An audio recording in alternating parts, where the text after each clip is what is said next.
Hello there, everyone. Good morning or good afternoon, wherever you are located. My name is Kevin Vita, and welcome to this month's Talking Tim webinar.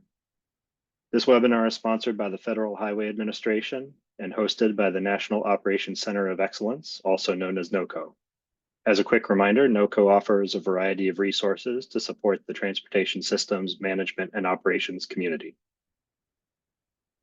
Now I'll cover a few logistics for today's webinar. All of the attendees are in listen-only mode by default, but we'd like you to stay engaged by using the chat box for identifying yourself and the agency you represent. We will have a Q&A session at the end of the presentation, so we encourage you to ask any questions you have during the presentations in the Q&A pod as they come to your mind at any time. The questions will be read out loud one at a time by the moderator, and our presenters will answer the questions. I would also like to state that this webinar is being recorded, and the recording and the slide deck will be available on the NOCO website within a few days. Before we get into the presentations, I have a few announcements I'd like to make here. In case you hadn't already noticed, the new NOCO Talking Tim page managed by the FHWA Tim team now chronologically lists presentations and presenters, making it easy to find a previously recorded webinar related to the specific topic, agency, or presenter. Also, for those not already signed up for the FHWA Tim news, the link will be dropped into the chat as well. Those that are new to traffic incident management can access FHWA's Tim web presence for information on all things Tim, from conducting a self-assessment for your region's Tim program to the many ways to access the National Tim Responder Training. There's also the National Tim Responder Trainers with questions. There is a help desk email. Now that's all I have, and with that, I'll hand it over to our Master of Ceremonies for today, Jim Ostrich. Thank you, Kevin, as always, and thank you to the National Operations Center of Excellence supporting us now for 7 years. 7 years. It's unbelievable how fast time has gone since our first Talking Tim back in March of 2019. And for those of you that don't know me, of course, you can't see me because it turns out my video today is malfunctioning, so you won't see me, but I am sure you can hear me, hopefully. So I am the Tim Traffic Incident Management Program Manager for the Office of Operations in Washington, D.C., the Tim Program Office. I'll say this again because I deeply miss them, and I'm sure many of you do too. My colleagues Paul Joden and Joe Tebow, who recently retired, leaving me, your humble Tim Program Manager, Jim Ostrich, standing here. Regardless, the program is still very strong, and we have much work to do to reduce fatalities and injuries on our nation's roadways with good Tim practices and quick clearance of crashes and other types of incidents.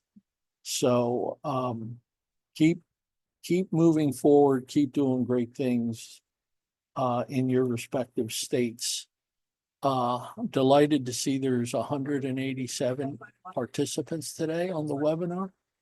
And today we have two great presenters, starting with Chris Gray, who has served as the Texas Department of Transportation statewide Tim coordinator since 2023.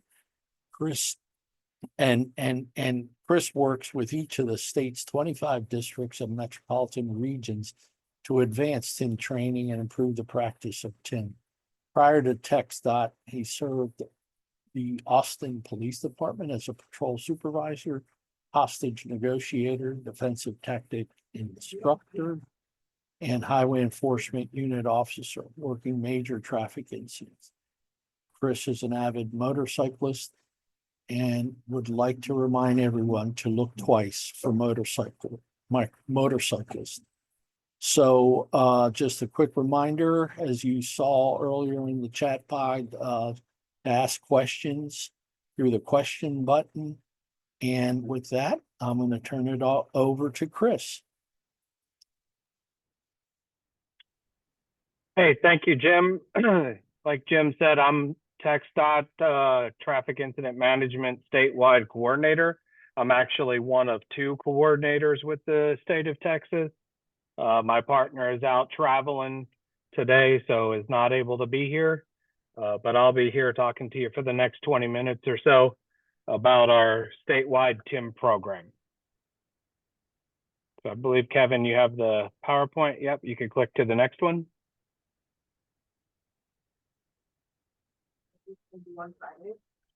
Okay, so in TxDOT, we have several components of our TIM program. The first are our set of statewide TIM laws that we have that are geared towards responder safety and quick clearance. We have a slow down and move over law, requiring drivers to move over an additional lane or slow down to 20 miles per hour, less than the speed limit if there's an emergency vehicle on the side of the road. This covers not just police, fire, and EMS, but also TxDOT construction vehicles that are on the side of the road, towing and recovery vehicles that are on the side of the road, and even some public work utility vehicles, as long as they're operating with their lights. Additionally, we have authority removal laws that aid in quick clearance. This allows police and fire, as well as towing and recovery services, if they have been called to the scene by an officer, to remove abandoned vehicles, stalled vehicles, damaged vehicles, hazardous materials, and then just cargo from the roadway. So we can get that out of the way quickly and get the roads back and opened up and make it a safe travel for all the motorists and the responders that are working the scene. Additionally, we have a driver removal law. This is big in the metropolitan areas. This requires drivers of vehicles that have been involved in a crash, if there is minor injury and the vehicles are still drivable, they are required to move their vehicles out of the lane of travel and to a safer location, whether that's the shoulder or they're able to take the next off-ramp to a private parking lot. It's a requirement here in the state. One of the major things that helps with our statewide program and training is a training requirement in Texas. Those that are attending the basic peace officer course are required to have traffic incident management training, and those fire personnel, regardless of what stage they're at in their career, at some point have to take the traffic incident management training. There's not an equal requirement for the EMS community, but there are several TxDOT grants that supply financial backing for EMS education. And as part of the sub-grantee program, those attendees are required to have the traffic incident management training. We also have a safety service patrol. TxDOT operates safety service patrols, AKA the HERO program, in the metropolitan regions of Austin, San Antonio, and El Paso. And coming soon, as of June 1st, HERO will be operating in the Midland, Odessa area on the I-20 corridor to assist them with traffic safety. Texas has recently passed legislation and has been adopted by the Texas Administrative Code that is going to allow for donations from private corporations and individuals to assist in funding with the Safety Service Patrol. A little different than a sponsorship in that there's no expectation on behalf of the donor that our operators are going to hand out brochures or any kind of pamphlet or that sort of thing, but it does allow for a acknowledgement decal to be placed on the rear of the HERO vehicles. We regularly attend traffic incident management meetings. There are metro regions here that have their own TIM teams in Houston, San Antonio, Austin, and El Paso. We have urban TIM teams in Brownwood, Abilene, Paris, and the Beaumont districts. And then we have rural TIM teams as far out West Texas as Big Bend and the Alpine area. We've been instrumental in trying to assist in setting up those TIM teams along with our AECOM consultants and partners. Next slide.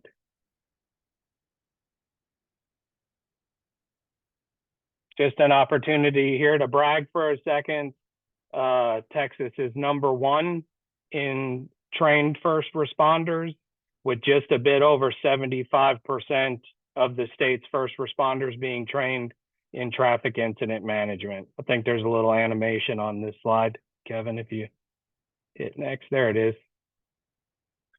Okay, next slide. So the courses that we offer here in Texas, we try to cover beyond just the National TIM Responder course. Additionally, we have the 12-hour course. We also have a 2-hour executive course that is specifically designed for the executive level first responders. So this is your police chief, your fire chief, and we will go present at their individual agencies and explain the benefits and the importance of traffic incident management. We've put together a 2-hour high tension cable barrier training course. Texas has about 700 miles of high tension cable barrier separating our highways. And it's important for first responders to know how to interact and with that cable. We offer this to towing and recovery as well. It benefits them in knowing how to remove the vehicles from the cable system. And as a last resort, the main thing in the training is if they have to cut the cable, how to cut the cable and where to cut the cable to reduce the chance of injury. And of course, to make it easier for the TxDOT crew to go out and repair that cable as well. With the abundance of electric vehicles, there's a course on the unique hazards and considerations involving electric vehicles.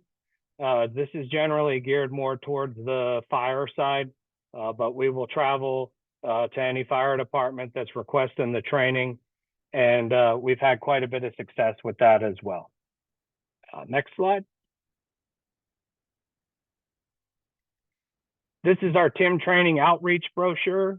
So we attend several conferences throughout the year, both within TxDOT and outside of TxDOT. We have an annual presence at the Texas Police Chief Committee Conference each year, where we set up a vendor booth and talk about the importance of TIM and how TIM benefits their agency.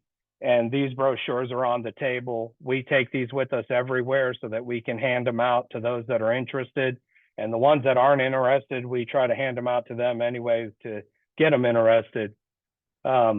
It's what you're looking at is the front page of the brochure and then the back page of the brochure right next to it. We talk about benefits to their agency, obviously responder safety being one of them. We emphasize that the value of the training is to their benefit because it's free. It's convenient in the fact that we're going to go to them. They don't have to send their personnel anywhere. We will respond to their agency and do the training there. We let them know that it's expandable, that they have the opportunity to certify their own trainers. And then it reinforces with the rank and file that their executive level chain of command does truly care about them. It improves the morale in knowing that those that they work for are concerned with their safety. The brochure also breaks down the course lesson summary and what they can expect to learn while they're at the TIM training course, as well as reiterating the 3 national unified goals. Next slide. So this breaks down a lot of our outreach efforts. Like I stated, we have an annual presence at the Texas Police Chief Association Conference. We're actually getting ready to travel there in a couple weeks. It's in Galveston, Texas. and it's an opportunity for us to make contact with hundreds of police chiefs from across the state. This is a photo of the vendor booth that they allow us to set up right outside the banquet hall. So we get a lot of foot traffic by our booth. My understanding is this year we'll be even set up in a better location. So we're looking forward to that. We have a working relationship with the Texas Fire Chief Association as well. We're hoping this year we'll be able to attend their annual conference. We distribute a quarterly newsletter that goes out to about 780 recipients. Every time we teach a Tim Train the Trainer course and the student supplies their email address, we automatically add them to the subscriber list. I don't know if that's a benefit or welcomed, but they get a copy of the newsletter anyway so that they can stay up to date on the latest Tim practices. And we disseminate a lot of information through the newsletter to include a memorial page of first responders that have been struck by vehicles within that quarter. Additionally, we host a bi-monthly statewide webinar. One of my partner and I's goals when we started as the Tim coordinators was to get out of the office, get out of the Austin area, and we try to go to one of TxDOT's 25 districts every other month to host our statewide webinar. This gives that district an opportunity to kind of spotlight what they're working on, the initiatives that they have going in the name of traffic safety, and it puts us out there and able to reach a wider audience. So we make that a point to have that webinar somewhere different each time. We have a statewide weekly Tim team meeting, which is comprised of Tim representatives from the major metropolitan areas, as well as some of the urban areas. And in conjunction with that, we have several AECOM consultants that work with the statewide Tim team. Go to the next slide. We have a presence at district level traffic safety coalition meetings. So these happen throughout the state in each of TxDOT's 25 districts. Unfortunately, a lot of them are on the same day, so we do have to kind of spread the wealth and rotate which ones we can attend. But we do make it a point to get out in person to attend each one of these. It's a way that the district knows that we're supporting them in their Tim effort. We present at these traffic safety coalition meetings on Tim topics, courses that we offer. Several of the districts have a fatality review board that we will sit in on and provide additional input. Recently, the Beaumont district, which is down near the Houston area, is in the midst of a restoration project for one of the bridges that's there. It's called the Rainbow Bridge.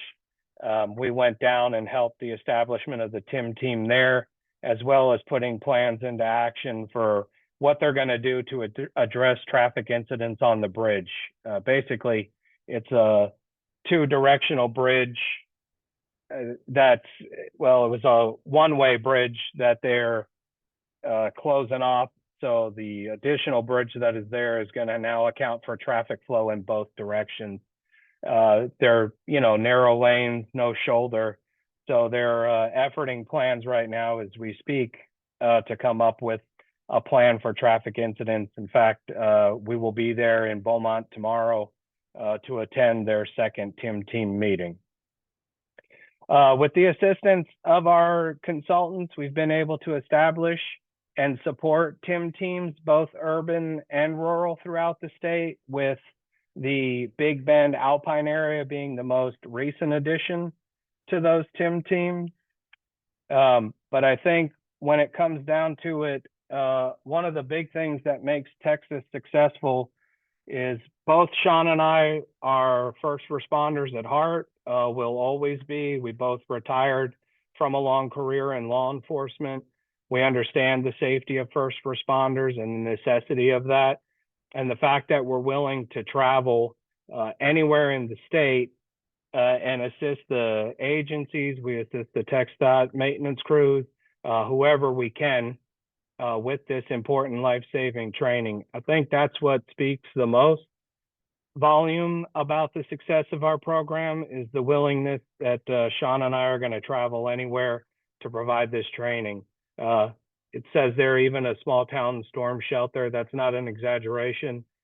We were outside of Huntsville, Texas last year. It's a very small town, and the best place they had was what serves as the town storm shelter. And with the equipment provided to us by TxDOT, we were able to set up a very effective TIM classroom there and train just about 40 first responders in the area. One of the other things that helps us out here in Texas is each district has a dedicated traffic safety specialist. We work hand in hand with them on a regular basis. They keep us apprised of the traffic safety issues that are going on in their districts. And if we can help them, we'll be there to support the traffic safety specialist in any way that we can. Most of the time it's through providing training or at least awareness. Not a lot of first responders are aware of TIM. As a 24-year officer, I had surpassed the requirement to attend TIM training during the basic peace officer course. So this means that officers that have, 10 or so years on the street have probably never heard the term TIM unless their brand new rookie brings it up to them during the field training period. So we are constantly striving to get more and more experienced cops in the classroom so that we can get that message out on the street to officers that are working the street that graduated from the police academy, 10 or 12 years ago. I think statistically at 10 years is when they show officers start to get the most complacent in the performance of their duties. So we want to hit that demographic as best we can, remind them that the highway is a dangerous place to be, and reinstill some of those principles that fall in line with the unified goals of responder safety, safe, quick clearance, and then clear interoperable communication. Next slide. This is our TxDOT TIM page. So if you're anywhere in Texas and Google TIM Training Texas, this is going to come up at the top of your Google search. This is kind of a broken down view of the TIM page. At the top, we have a way to get in contact with us, and it's a simple, easy email to remember for us here. It's just tim@txdot.gov. You can hit the next button a couple of times for me, Kevin. One more and one more. Below that, we have a link on our YouTube video of what TxDOT's traffic incident management training comprises of. Additionally, here in the first block here, you can see that you can go to that page, subscribe to our newsletter by adding your email address. It sends an email address to my partner and I, and then we're able to add that email address to the subscriber list. You can request training through the TxDOT TIM page. And additionally, you can request an invite to attend one of the bi-monthly webinars. Above that, you'll see training opportunities. This is a list of the upcoming trainings that we have booked with various first responder agencies. And any TxDOT TIM certified instructor that wants to advertise their upcoming course on the page just has to get in contact with us, and we'll assist them in Google registration forms as well as training announcements to send out. When we send our training announcement out to an agency that's requesting training, we send it both in electronic form and paper form with both a link and a QR code to sign up. And then they will send this invitation out to all of their surrounding agencies. So we try to incorporate a good mix of first responder disciplines in each of our class and not just limit it to police and fire, but to get it out to everybody. We've had quite a bit of success with that. We keep a minimum student requirement in place. So when they're requesting training, we let them know up front, the more the better. And this is the way you can get more participation, is by sending this announcement out to all your partner agencies in the area. And lastly, one of the big things we try to do is to incorporate a lot of instructor participation. So just because you've come and taken the Tim Train the Trainer course, gotten your certificate and head out the door, it's not going to be the last time you hear from us. We're in the process of compiling a list based on geographical location so that when we do get training requests in, we're able to send out emailed invites to the trainers that are certified in that area. And we welcome them to come and co-teach with us, whether it's one module or they want to teach multiple. We're really big on instructor engagement and then instructor re-engagement to keep making sure that that message is getting spread out across the state. Next slide. This is my contact information and Sean's contact information. Feel free to reach out to us at any time. If you have questions about how to get something implemented in your state that you're not already doing that we are, we're happy to help. We're happy to travel and come visit one-on-one if that's something that we need to do. And unless anybody has any questions, I think that's my time. Okay, Chris.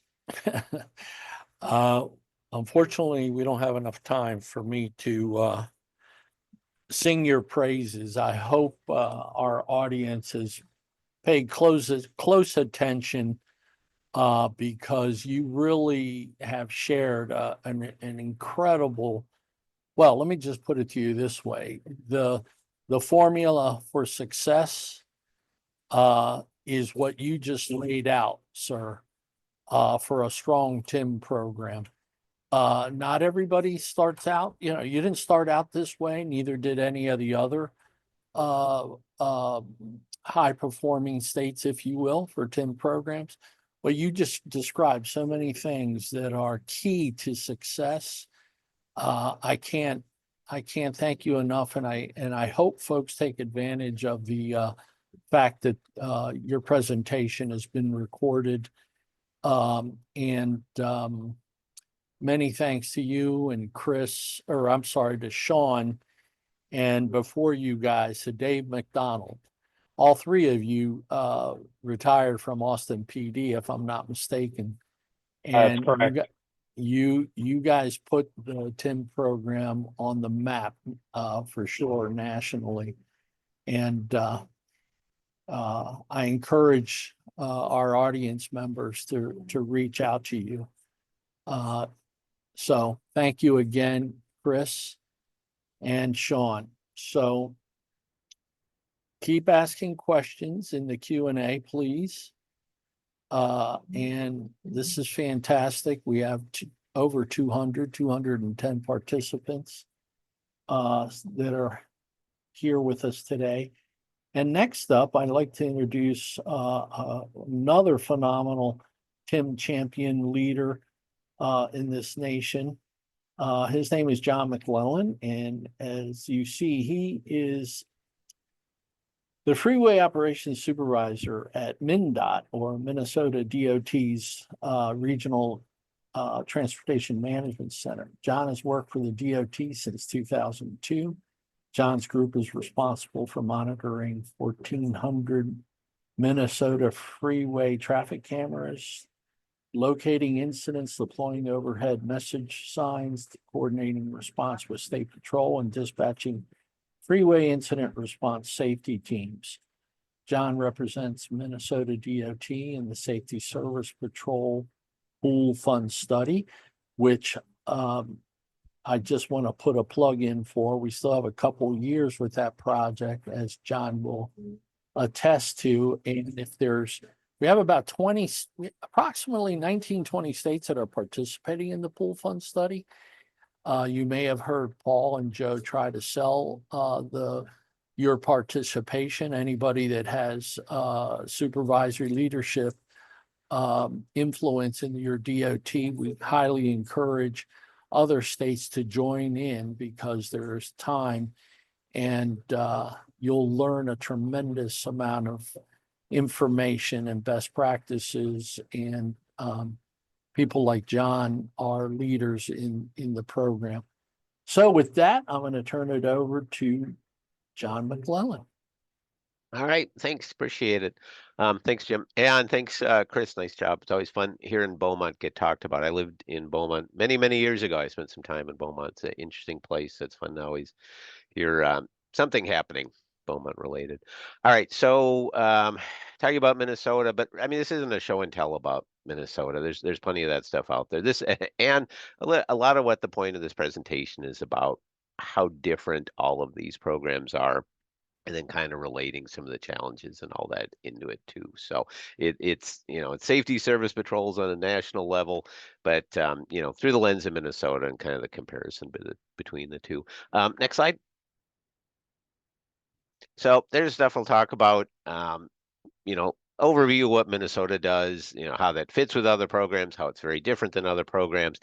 And like I said, the crazy thing is how incredibly diverse the number of service patrols are. How they are set up, what they are called, what they do is amazing.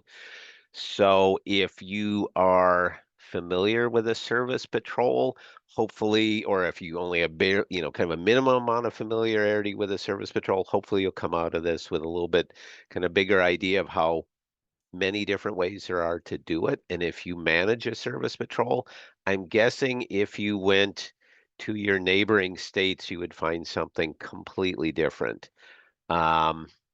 Or you may even go to a different part of your state and find something completely different, because that's just how spread out all of this is. And it's not necessarily a bad thing. It's just interesting.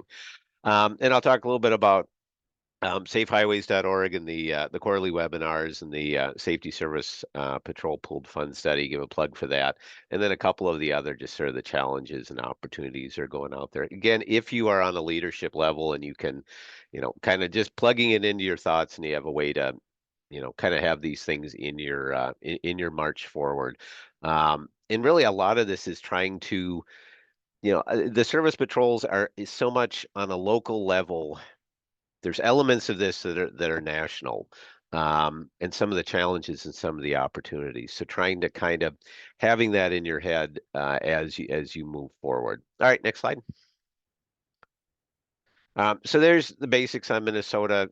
Relatively small program, 22, 23 drivers for fully staffed, morning supervisor, afternoon supervisor. We are all state DOT employees, and the service patrol and the dispatchers are all full-time, and the drivers are service patrol drivers. It's not borrowed from maintenance. They specifically are hired under that job class for that expectation. We've historically done 3/4 ton pickup trucks, and we moved more recently to 1 ton pickup trucks, but all with a short body. We've had with a short box, we've had the full matrix message boards on the trucks for the last 25 years or so. So that was a huge upgrade. A big change in what the program was 25 years ago was adding the message boards on the trucks. We only do short to intermediate emergency traffic control. We have a huge maintenance department here in Minnesota for plowing. And as part of MnDOT. And if it's roughly over an hour, kind of in that hour and a half, 2 hour range, then maintenance would come out with the dump trucks and the crash attenuators and the big stuff and do longer traffic control. So we are just a short emergency traffic control role. We're also not 24/7. It's Monday through Friday with a morning shift and an afternoon shift. They share the truck. It's not a take-home truck. There's no on-call. There's no paging back, and then 2 trucks on the weekend. So it's a very strong program, but it is also very specifically just for the metro area. All right, next slide. Okay, so there's at least 80 service patrol programs nationally. And it's funny because this is one of the things that when I got hired 23 years ago, this was one of the first projects I got assigned to do was, well, come up with a list of all the service patrols that are out there. I'm like, oh, okay, that sounds pretty easy. That shouldn't be hard to do. And it was so confusing and so hard to is that a service patrol? That looks 100% different. Like they call themselves that, but it's it's really different. Like it's a tow truck. Well, is that same as a pickup truck? This is not run by the DOT. This is a contractor. And and it got, I just remember this 23 years ago, how confusing it was. And it's really not changed. It is still all over the place with a lot of different programs. So bearing in mind that you have two basic kind of tasks that most service patrols are going to be doing, and that's motorist assistance, so some sort of free basic help to the public, give them some gas, help them change their tire, or tow/relocate them to a safer place, maybe a refuge area, something like that. So you got the free motorist assist to the public, get them off the road, and then the traffic incident management part. So blocking stuff, crashes, as a responder, trying to clear things, and if you can't clear it, then providing the emergency traffic control, right? So those are kind of your two most basic elements of that. And keeping in mind that there are some programs where only one unit does motorist assist and a completely different unit does the traffic incident management. And I think LA was one of the examples of that. That's just like blew my mind. Like you got 100 million tow trucks out here that are doing motorist assist, but they don't do any traffic incident management. That's a different unit. I mean, it works, right? It's what you do. It's just so interesting how different all these programs are. Then you have road maintenance. And you know, throwing out the CHAMP program in Georgia, where that is one of the things that they do is basic road maintenance. If they're not doing motorist assistance, they are cutting the kudzu off of the signs. Super important in the South. We have a huge maintenance program here in MnDOT, so that's always been kind of a, you know, a political thing and a work thing of like, we're not doing maintenance. Maintenance is doing maintenance stuff. We have assisted with emergency maintenance, which basically is, you know, if a road is flooded and somebody needs to go clear out a catch basin, we've done that, and we've helped out with emergency traffic, emergency lights if there's a really bad pothole or something. But that's another one too, where some programs are more into it, some programs are less into it. And then you can throw in this whole other thing of who's actually who's the person in the truck. Most cases it's either a DOT or a contractor, but you have ones where it's a cop, where it's law enforcement that's in it. It sounded like that was the case in Texas, and I know that's the case. I think it's the case in Arizona, where it's a trooper, and then down to Dane County, Wisconsin, where it's a sheriff's deputy. Fire is even more, I would say, even more rare, but we had an opportunity last year to go and visit a bunch of the tunnels in New York City, and one of the tunnels, the service patrol truck was set up as a fire responder. It had foam on it. It had hose lines. It had SCBAs. It had turnout gear. The driver was trained as a firefighter because they would be the first responder. If there's a car on fire in the tunnel, they'd be the first responder. They put water on it and try to keep it under control until New York Fire got there, which is really interesting. And then, of course, for our friends out on the East Coast, you know, assisting with evacuation response, right? You know, you have to evacuate 500,000 people, and then that's part of their role. But again, just shows just how different all of these programs are on a national level. Next, you can hit next. Geography, there's the range from having statewide programs, um, all the way down, and then you have metro programs like us. You may have multiple metro programs. One metro program may be completely different than another metro, all the way down to these specific site ones. Like I mentioned, the tunnels, but also the Golden Gate Bridge. So you have like an entire state that's covered down to something that's basically a couple of miles, and that's what the concentration is. Next, staff size. You know, ours was 22. I think the Atlanta Hero, I think, was 120. I had some number in my head about Los Angeles tow, and I think it was 600 tows. I might be off on that, but it was a pretty high number.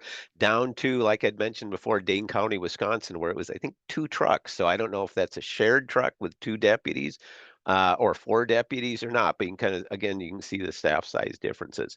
Next. And then really the big one is, you know, are they government employees? You know, is it DOT? Is it a cop, or is it a contracted program? And that's one of the other ones that is really different from area to area or from locale to locale. Is it a contractor who you've hired to do it, or is it a worker? And it may not necessarily be a state worker. It might be a tollway worker. It might be something else. And then the other big one kind of is pickup truck versus tow truck. Just as another one looking from area to area. Next. So this is borrowing off of a comment from Vishali when we were talking about this a couple of weeks ago. You've seen one SSP program, you've seen one SSP program, because they're all so completely different. This is just a collection of a few pictures that I had taken over the years, and a few of these came from the state's websites. But even just on the most basic elements here, you've got, at the bottom right, you got a tow program. So this one's a flatbed, but you also have tow programs that are wreckers. Or in the top right, you have very specific wreckers. That's the Lincoln Tunnel one that had the firefighter gear on it. Then you have the pickup trucks. Well, if it's a pickup truck, is it an open box like on the bottom left of the Illinois Tollway? Is it a topper like the one in Denver on the left? Is it like almost a walk-in topper? Or like the one on the right with the Hero program? Is it, a whole casing on the back of it with utility equipment and the pull-out with the cones? Completely different from area to area. Next slide. So, there's this kind of a super brief overview of just how different all these programs are and how diverse it is and how variable it all is from area to area. What the goals are, what the tools are, what the equipment is, who the staff is, and even just what the priorities are of what it is that they're out there to do. One thing, and I will knock on some Formica here. Hopefully, we are in a point of being relatively mature and established. I remember back in the, in the early 2000s, there was a lot of flux, and you had programs being canceled, you had programs being privatized, and in some cases, the privatization made sense to go to a contractor. We came within 2 weeks in Minnesota of having our program be shut down in the early 2000s, and then it basically was saved at the last second. Hopefully, we are at a point right now where it is fairly stable. I haven't heard that recently, but if political stuff, if the economic stuff changes, is it a first to go or is it not the first to go? And then there's always the opportunity, throwing it out there for folks. If you don't have a program, to add one, if there's another area of your state that could use it, and just having that idea that if you are expanding it or doing something differently, there are so many different options to go with, hopefully within your state's framework or your area's framework. Next one. I will mention dispatch because a lot of times it doesn't get brought up, but that's also another one where there's a super huge difference from area to area, how dispatch is done. And the funny thing is, I've had the opportunity to, I'd say a lot of these service patrols are dispatched by the TMC, but then the TMC may be a bunch, it may be contractors. And then if they're contractors in the TMC, are they contractors making, a decent salary, a professional salary, $30 an hour? Or is it a bunch of kids getting paid, 13, 14 bucks an hour? I mean, basically minimum wage. Essentially, if your service patrol is responding to incidents, how do they find out about the incidents? Do they find out about dispatch? They find out from the TMC? Well, if the TMC doesn't know about the incidents, then the service patrol isn't either. Or in some cases, you have service patrols where they're being contacted directly by the troopers, and they basically have two radios with them, and they have a patrol radio, and the trooper calls the service patrol directly to say, hey, can you respond? And then they have the TMC radio. So just different ways of doing things. In Minnesota, well, the other element to that is I've had the opportunity to go to a lot of sit in a fair number of TMCs, a dozen, 20 TMCs in the last 20 years. And I have been to some really big metro area TMCs during the afternoon rush hour, and just sat in there, and it's like, how can there not be anything going on? How can there not be, crashes and stuff on fire? 'Cause if I was in Minnesota, we'd have, 3, 4 blocking crashes, there'd be a blocking stall, there'd be a couple on the shoulders, probably a good chance there'd be a chase running through, maybe a car fire, something like that. And so either, you guys are either way better drivers than Minnesota drivers are, which is possible, or you only know about 10% of the stuff that's going on. So another element of this too is on the dispatch side, and how is it all integrated into the program. So in Minnesota, Um, the TMC staff is also state workers, but they are also in a professional job class. So they are hired specifically on a technical level to do the job, and a decent salary with that. About half of the dispatchers, 8 dispatchers, 9 dispatchers, half of them came from State Patrol dispatch, and not retired dispatchers, just dispatchers who were willing to take a little bit of a cut in the overtime, but just needed more stability with the hours. Got a couple of first drivers that are doing it too, but that's one thing that it's relatively unique, I think, for us on the TMC side. Next one. So our focus on the Minnesota end is very, very strong TIM response. So when a crash happens, it's found on camera. Service Patrol goes, signboards are up. So we are in the same room as State Patrol Dispatch, a big open room. Patrol Dispatch has let us use their CAD system since 2008. So we get the patrol events as they're put into CAD if it's something traffic related, and we can assign that to a first truck. We're fortunate in that there's only 2 talk groups really, and that State Patrol is the primary responder for the freeways in the Minneapolis-St. Paul area. And there's 2 talk groups we can monitor. And then there's a strong DOT maintenance presence in here as well. But just for an example, there's a pretty good crash. I was working the board last Friday, and a decent crash blocking a couple of lanes. We also record the traffic cameras. The camera happened to be facing that way. You could see exactly when the crash happened, and then you could see the time that the camera moved, and like, okay, there's a detection time. And it was about a minute, which is pretty good. Crash happens, somebody calls 911, routed to State Patrol, and this was up on the wall. It was known about, the signboards are up, Service Patrol's en route within a minute. It's pretty good. A lot of times it's a little bit longer than that, depending on how the calls get routed, but I thought that was a pretty good example. And it really seems like a good baseline that I would hope to shoot for. It seems like a logical baseline, at least, to shoot for. All right, next one.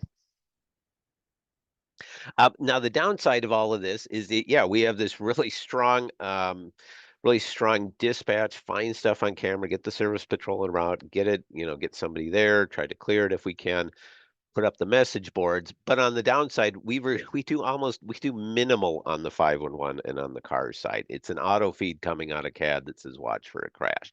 And there's other states that really go 100% the other direction, and the focus is on getting it into cars and having specific information, even if on the other side that's maybe limiting the number of things that they're aware of or the amount of time. So just throwing it out there too. Next one. So does co-location work? I've been to several centers that are co-located. There's a picture of the Minnesota one. Far into the room is State Patrol Dispatch, basically for the metro in the northeastern part of the state. Middle of the room is our maintenance dispatch for the metro, and then the traffic management folks are kind of in the closest into the view. So all state workers. I've been to other centers that are co-located. Some of them big open room like that, but really, the question is the information being shared. So the co-location is cool, but if the information's not being shared, or if the sharing of the information isn't valued as like a core part of the workflow, I mean, it doesn't matter. I mean, I've been to TMCs where, yeah, the State Patrol's there, but they're on the balcony that overlooks, or maybe they're behind the glass wall or something like that. And every once in a while, they'll knock and open the door, and like, well, that's all kind of, it is what it is, right? So in our case, there is a very strong workflow between the different groups to get the information shared.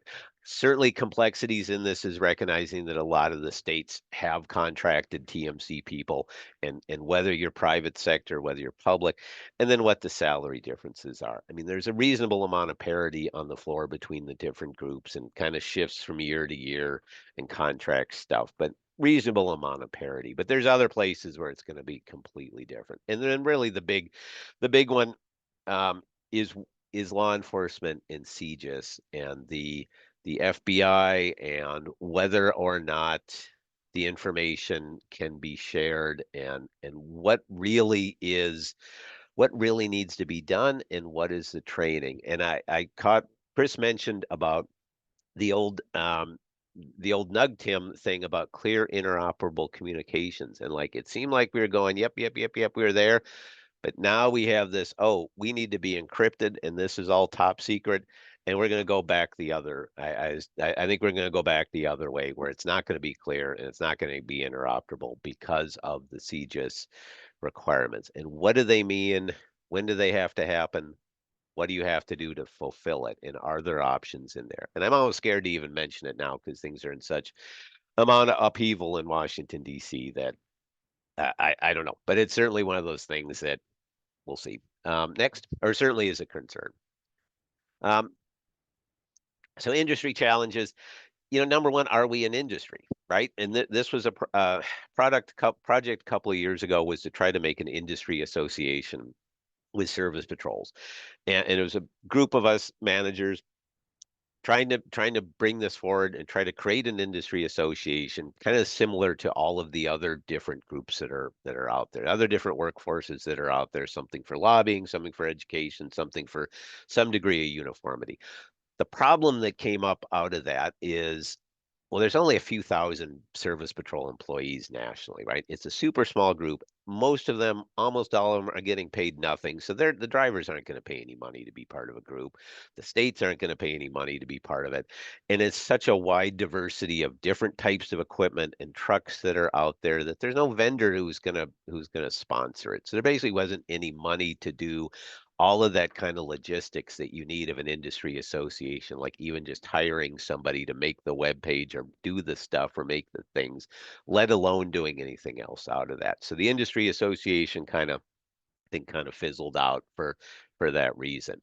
And again, kind of going back to how many different models, how many different programs there are out there on the national level and how widely different they are.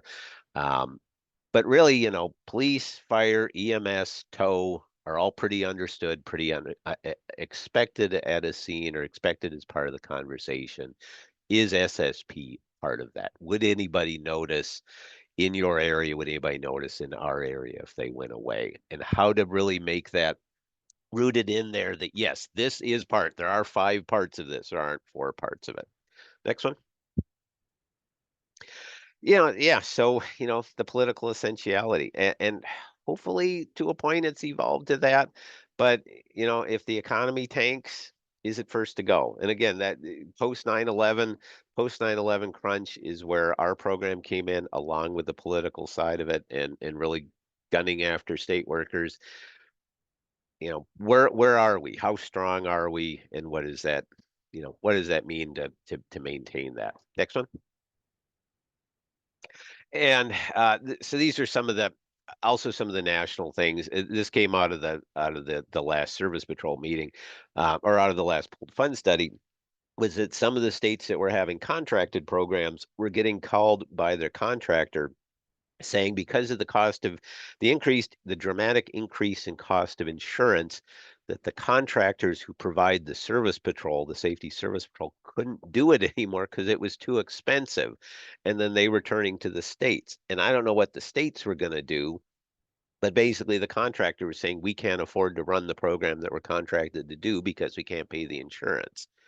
Next one. Safety is again just kind of wrapping on some of the things that were discussed at the last safety service, but at the last pooled fund study. Safety, struck by incidents obviously are going to be a big one. I think anybody on this call is probably fairly familiar with the concept of a struck by and what that means. But you can also add in the assaults part of it. Louisiana had lost a service patrol driver who was stabbed to death 2 years ago, and it wasn't by the person he was assisting. It was just somebody came out of the woods with a knife and attacked him and stabbed him to death. And when the officers arrived, they shot and killed the guy. So then that kind of leads into discussions about there are programs nationally that are issuing body armor, and body armor is expensive and it is not very comfortable. So the idea of going to a level of having armor on your service patrol, there were programs that were doing issuing pepper spray for self-defense, and there were even some departments where concealed carry was allowed, which is crazy to me on an administrative level that you would have that. But I can also totally understand it from a driver level, especially if you were out there at 3 o'clock in the morning Yeah, I think that ability would certainly make a lot of sense to do that, but it's also just crazy on a department level to be at that point. Next one.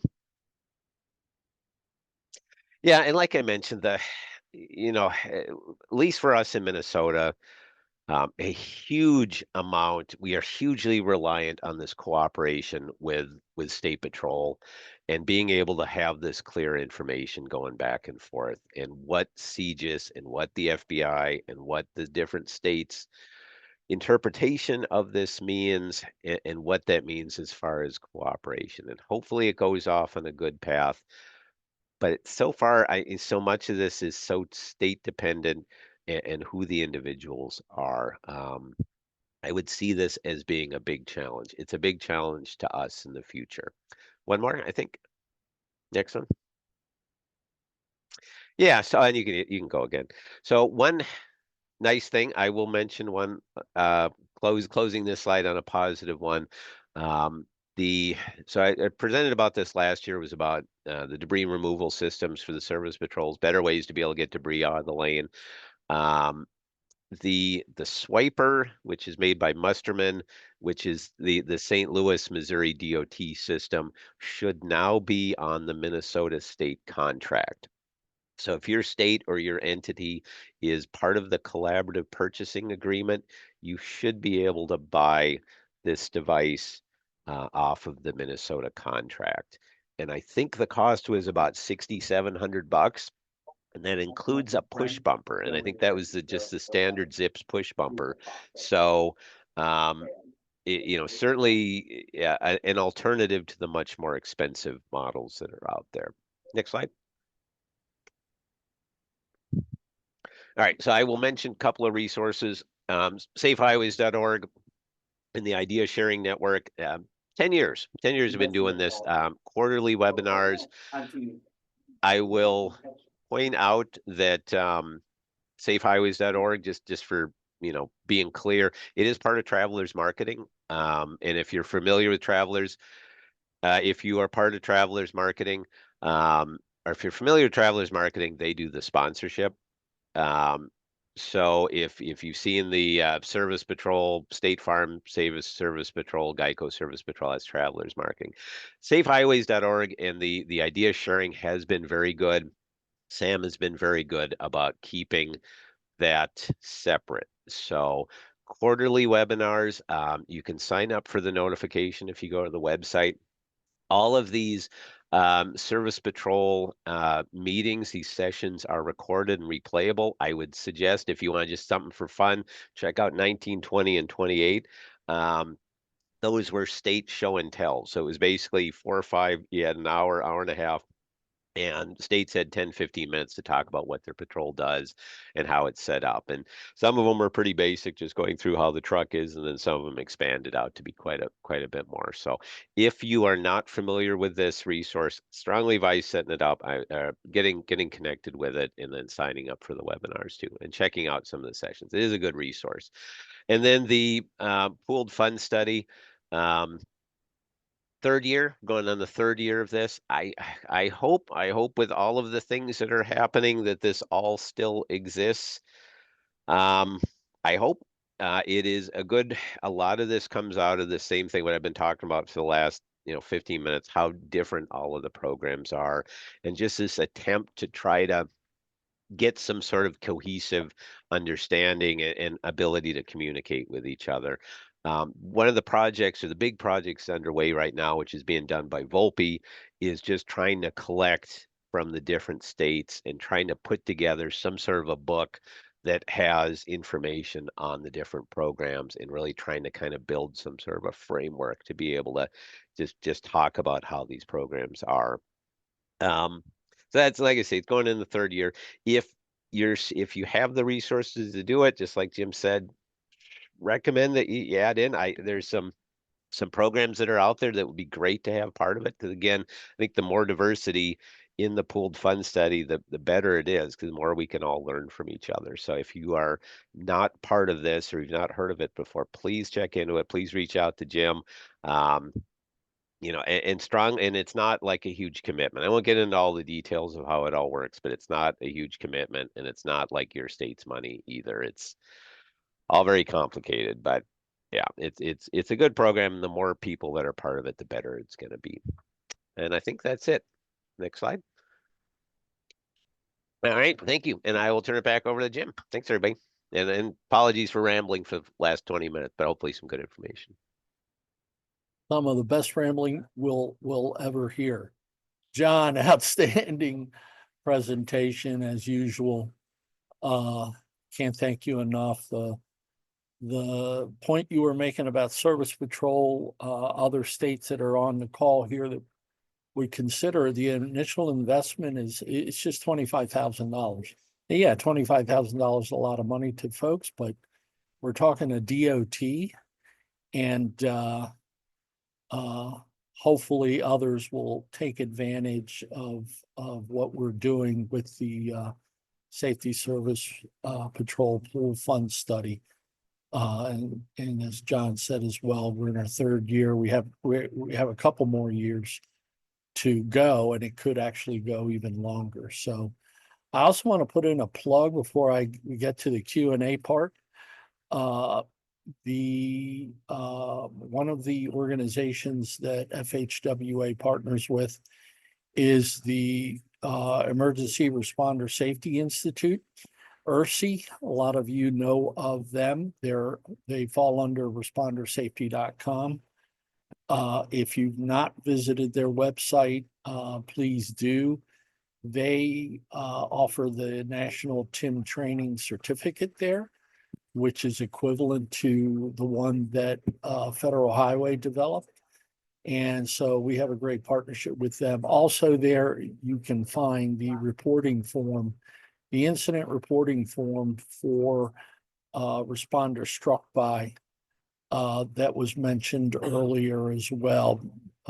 John mentioned we need more organizations, individuals to report when they are involved or are aware of a responder struck by.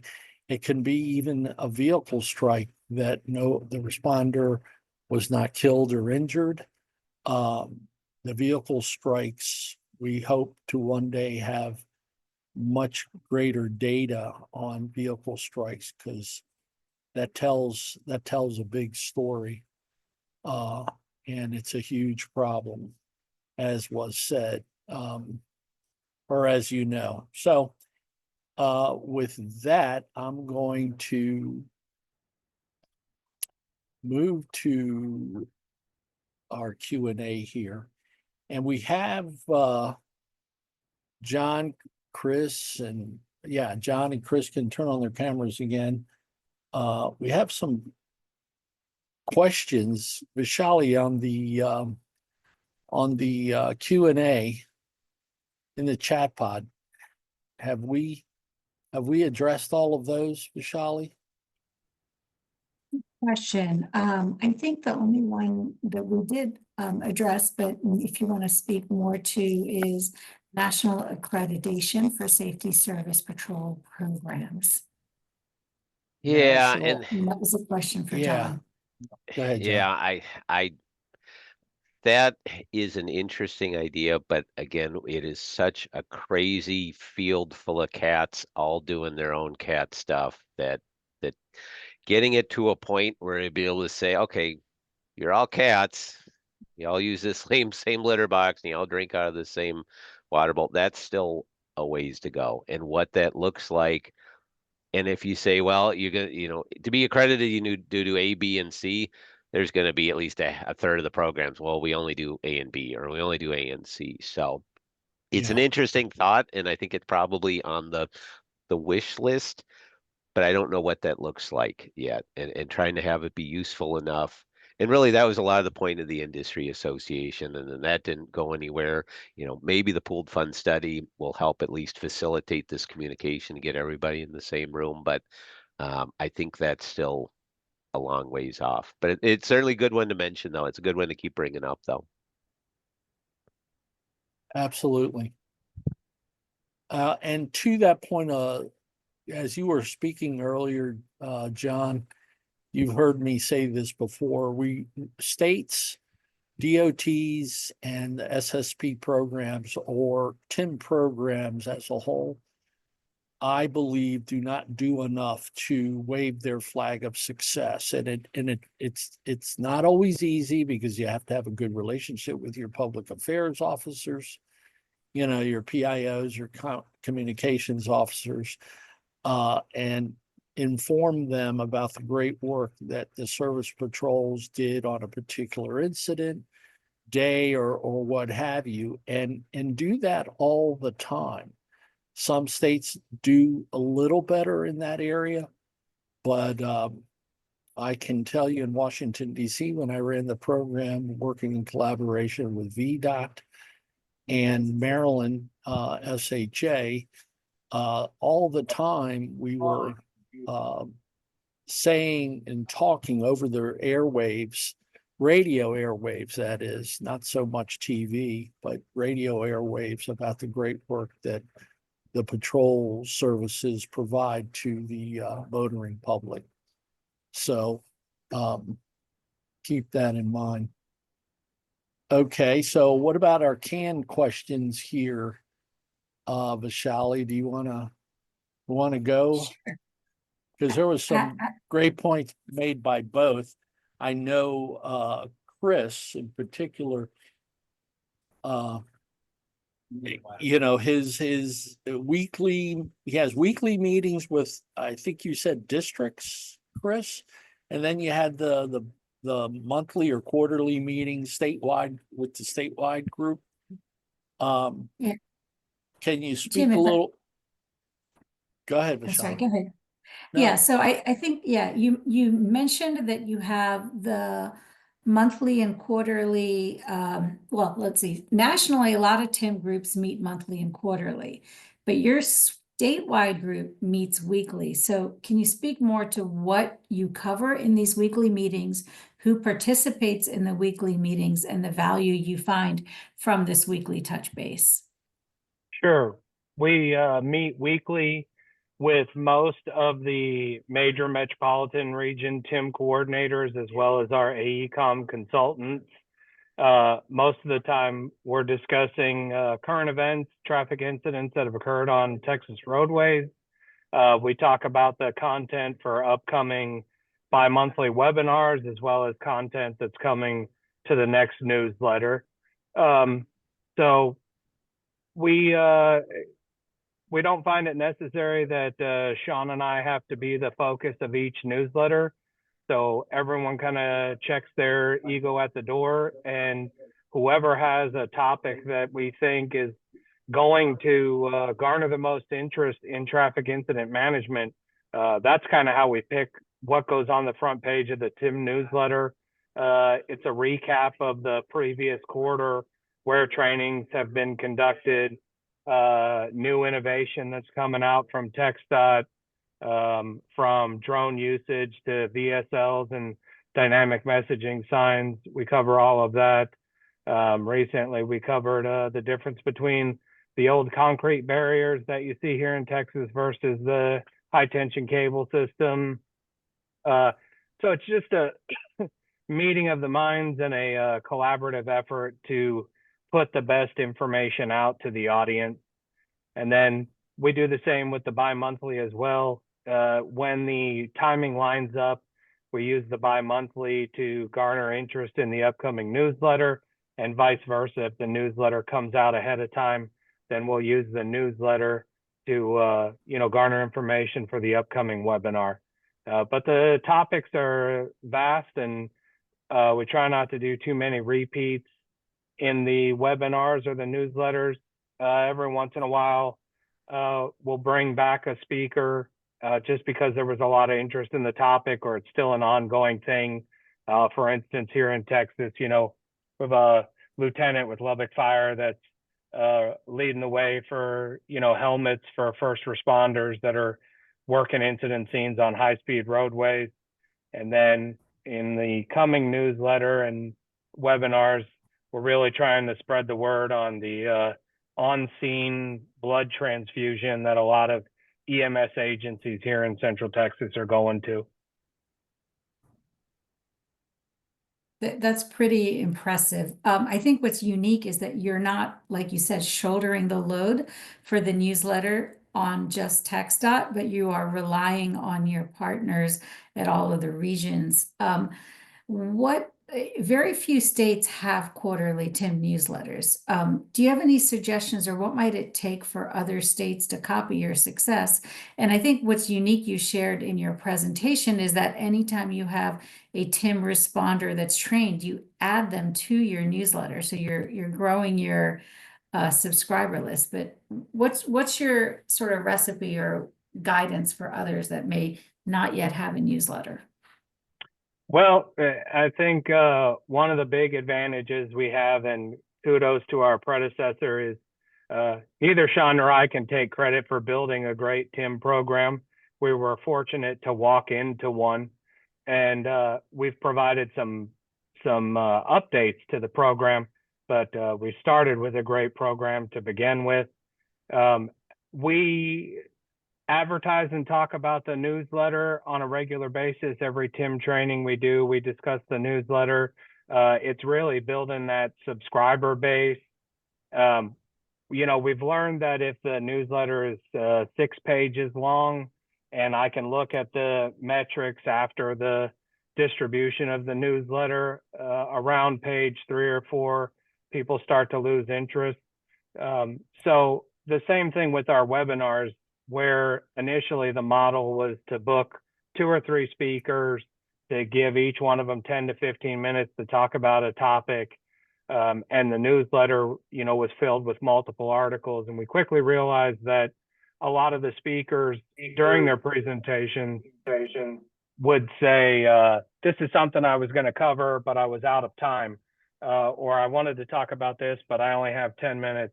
We quickly decided that we wanted to build on quality of content over quantity of content, and really just started limiting it to 1 or 2. A lot of the webinars have both an in-person and virtual attendance option, and it garners a lot of just organic conversation that comes out of it. So the one thing we try not to do is to cut a speaker off to a time limit, because if there's audience participation, especially from the first responder community, we want to keep that going, and not just, okay, the 20 minutes is up. So we really try to focus on quality of content versus quantity. And the newsletter is the same. If it's a topic that's worthy of 2 pages, that's putting life-saving information out, we're going to go with that over a standardized approach to the newsletter of, this is the page where we discuss this topic, or this is the page where we present this. We really just try to be free-flowing and put the best information out there. And, you know, if that's 2 articles for the entire newsletter, we'd rather put something out that people are going to read than put something out that people get a page or 2 into and then, you know, click the X at the top of the screen to close it. Thanks so much, Chris. Mhm.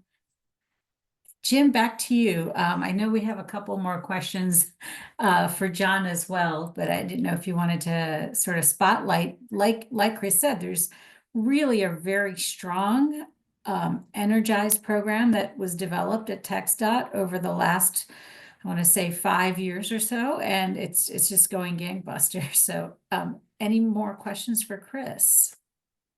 Not for Chris right now. I'd like to ask John a question, which is, and apologize if you touched on these a little bit, John, but what types of training do your service patrols receive in Minnesota and elsewhere? Can you share some information?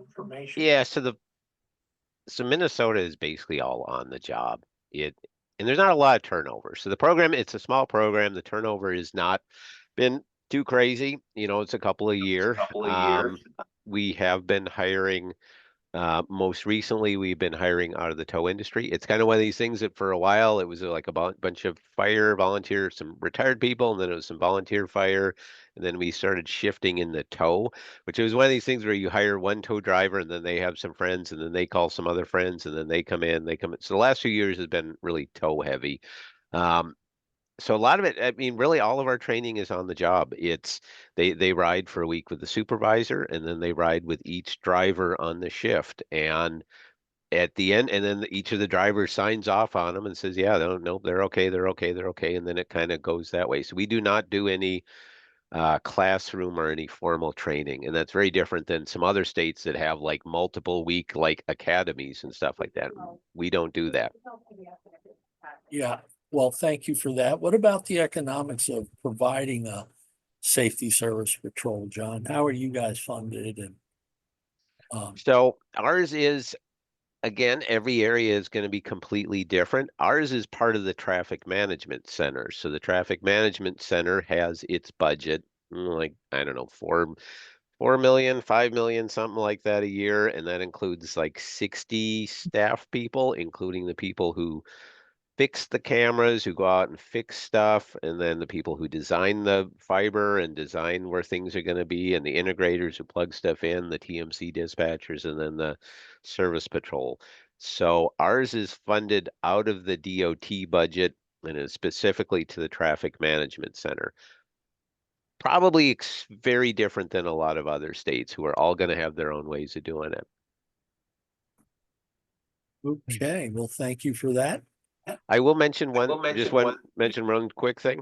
I know there's one or two questions about Swiper and about the debris clearance, and without getting into a lot of the details of that, probably the easiest thing is just contact me about it, and we can talk more about it. It's basically, this was Missouri DOT's project, and they had two projects, and we tested them, and we liked the one, and then we went through that subcontractor that Missouri DOT was going, but it's all like, this is all like little things that have kind of like, now they're slightly larger, but they are not like marketed like the big expensive one is marketed. So probably the easiest thing is just contact me directly if you want to talk about debris clearance stuff.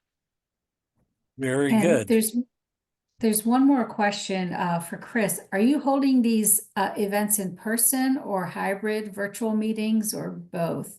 And I'm guessing that question from Terry Thompson is related perhaps both to the weekly meetings that you were talking about and then the bi-monthly outreach efforts. Okay, the weekly meeting that we have is virtual.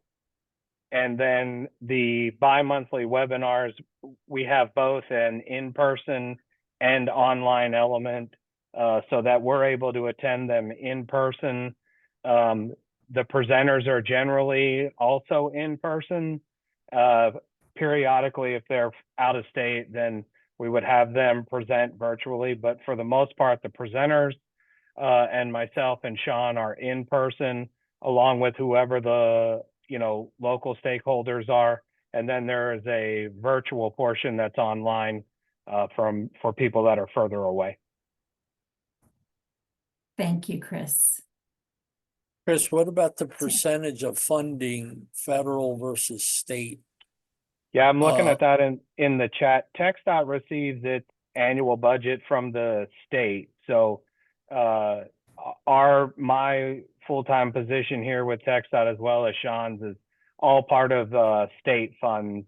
Nothing that funds our participation in the program comes from the federal government. Okay.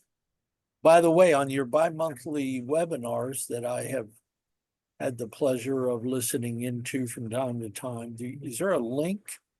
I know Jim Comfort, you usually have Jim he's on a contractor team, I believe. Sends out the link. Jim handles sending out the link as well as the agenda and, putting together and combining the presenter slide deck. But if anyone wants to subscribe to that, they can just go to the TxDOT Tim page and click on the subscribe button. It'll send us an email and then we can add that email to the invite list.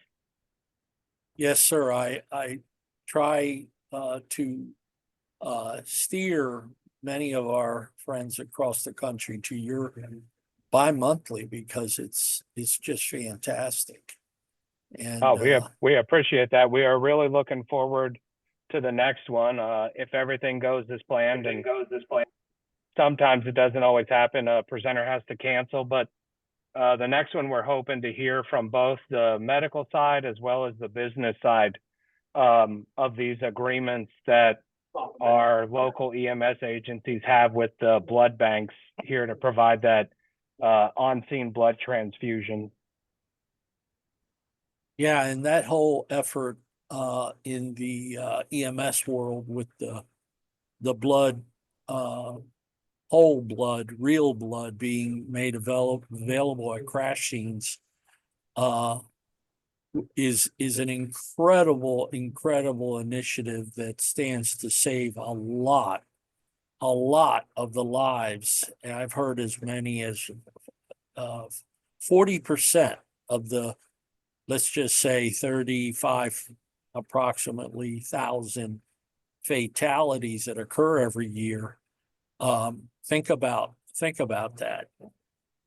You know, EMS, paramedics, EMTs having whole blood on scene to administer to someone with life-threatening injuries that's bleeding out, and now their life is being saved by the fact that there's whole blood being administered to them on scene, and then later when they, you know, continue their journey to being transported to a trauma center.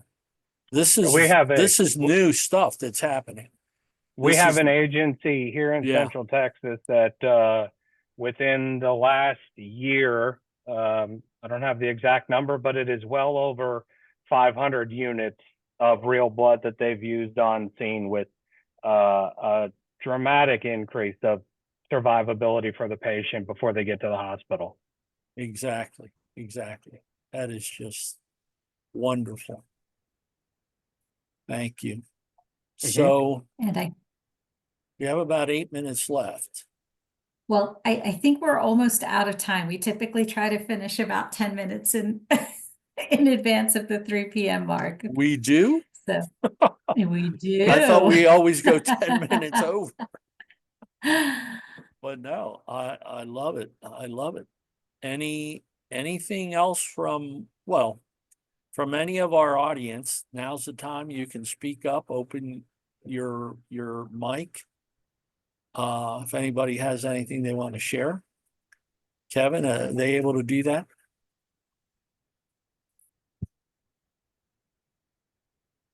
And I see. Go ahead. Now, I just see so many friends on this call, and it's been a delight to see all of you here. Again, as I've said, the champions and leaders in TIM across this land. So you should all be very proud.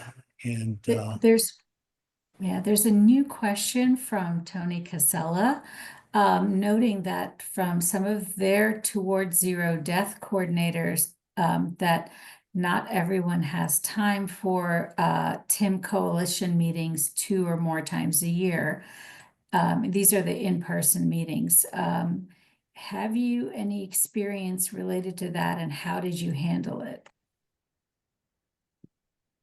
I think we encounter that a lot in the TIM community with first responders, where no one has time for training until an incident happens. So we do talk about a lot. One of the philosophies that we share quite often is not to let tragedy drive your training, to stay proactive, to stay ahead of it. I'm hearing an echo for some reason, but there's a study that shows it just takes one person to change the mind of an entire crowd to take action. So one of the big challenges we have and put out there to a lot of our audience is be the person that makes the decision to take action. And you'll be surprised at how many people are willing to step up alongside of you. It just takes one to make that difference. So between that and, we preach a lot of, like I said, about not letting tragedy drive your training. Don't wait until you've had a, massive fatality on the highway to then decide to call your TIM coordinators and set up training. You just do your best to stay ahead of it. And keep people active, keep people engaged by interesting topics. And I think it's one of those things where we saw an improvement in attendance when we started focusing on one or two quality presenters with good information to put out instead of trying to pack, 3 or 4 presenters that were limited on time into the same time span. Thank you. Mhm. Yes, sir. Okay. Well, I am going to close it out then, Vishali, with a huge thank you to Christopher Gray from TxDOT and John McClellan from Minnesota DOT. Thank you so much for your presentations. And as was said earlier, folks, you should make it a point to grab the recordings off of the National Operations Center of Excellence. I want to extend a big thank you as well to Kevin Vita and of course Vishali Shah for their efforts here. Without them, we can't make this possible. And to each and every one of you, a huge, huge virtual hug from Jim Ostrich. You know me, I'm kind of a sentimental guy, and wish you all the best. And oh, wait a minute. Oh boy, Tom Martin. I can't ignore Tom Martin. He raised his hand. Tom Martin, are you there? Go ahead, Tom. Jim, if you can hear me, it's great to Can hear you. Can hear great to you, hear Tom. again, my friend. Yes, sir. Did you have a question? No, I did not. If I raised my hand, it was by accident. Well, for those of you who don't know, Tom is a legend as well. Tom is a retired captain with the Virginia State Police. We worked together many years ago. He was in the state of Virginia, obviously Virginia State Police, and we trailblazed, broke down a lot of barriers and did a lot of great things. So thank you, Tom. Great to hear Thanks, your Jim. voice. Good to hear Yes, from sir. you. Thank you. And so once again, thank you all. God bless. Stay safe. Keep your head on a swivel. Our roadways are not nice places to be. And you could be here today, gone tomorrow. So we'll see you next time. Thank you. Thank Thank you. you. Thank you. Bye all.